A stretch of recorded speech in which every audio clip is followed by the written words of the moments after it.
Right, so I'm going to jump in all 3 bivy bags now, and then you can compare and contrast how easy it is to get in them, how large they appear to be. I'm a little over 6 foot and I weigh about 93 kilograms at the moment, so what's that in old money? Somewhere between 14 and 15 stone, something like that. I'll try the army one first, and now the army one, the entrance to the army one's right at the top, unlike the other two where the entrance is a little step down. So there's no easy way of covering your head, but I will lie on my side so you can see that it is possible to completely cover yourself from if it's raining or from the mist or something. The entrance is so large it'll be easy to get into. It will be harder with the sleeping bag, of course, but I'm sure you can use your imagination.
The first one, the army one, that was really easy to get into. It's very long and there's so much excess space and diameter at the top that if it did start to rain, it wouldn't be impossible just to cover your head with it, and just ensure that any dripping water which rolled over the top didn't roll into the bottom, it rolled over on the outside.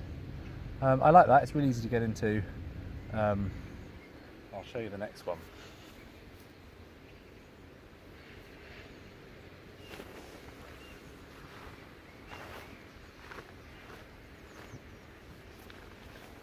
So this is the rab.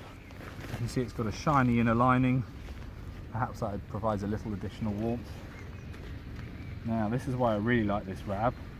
It's got glow in the dark toggles, so if you totally zip yourself inside, you can see that they'll glow a little bit in the dark. And it has a mosquito mesh. So if you want to be under the open sun and open air, but you don't want to be bitten by mosquitoes or gnats, then this is really, really useful, as I'm sure you can imagine.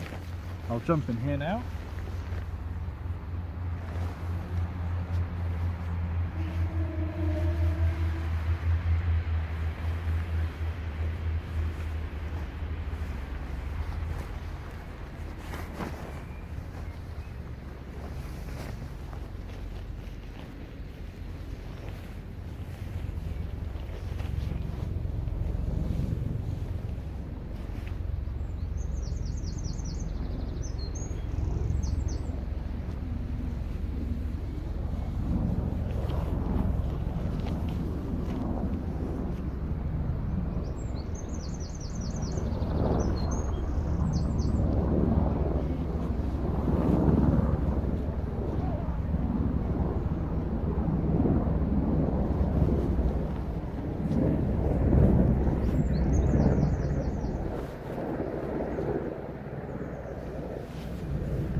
That was the rab.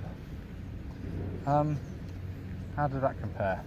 Well, it was definitely a little harder to get into, and it would be noticeably harder to get into if there was a sleeping bag inside. I definitely had some room to the side of my hips.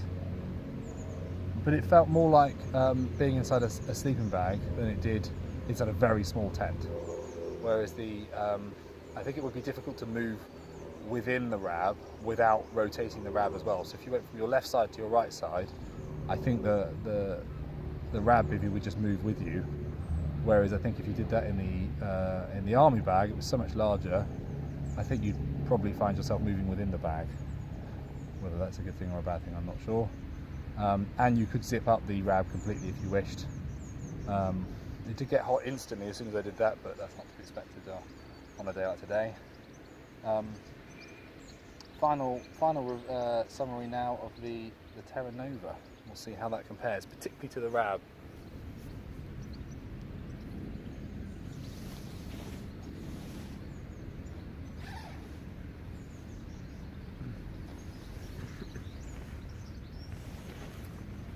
Same slightly shiny white in the lining.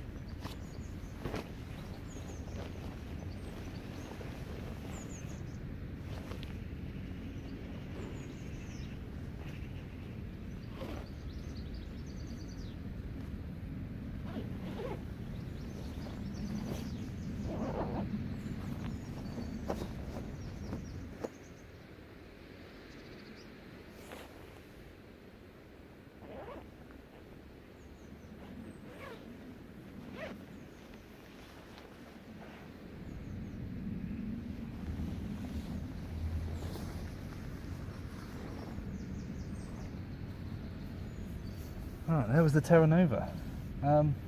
Definitely a little wider around the hips. If you're a larger person or a very thick sleeping bag, that may be a slight advantage. Very, very similar ultimately to the RAB. Didn't have the mosquito mesh, tiny bit lighter, tiny bit larger. But both of them felt very much like they would hug your sleeping bag, whereas the Army one's so much larger, you could probably move around within it a little more comfortably. At the expense of less waterproofing and no mosquito net, and weight of course. There we go.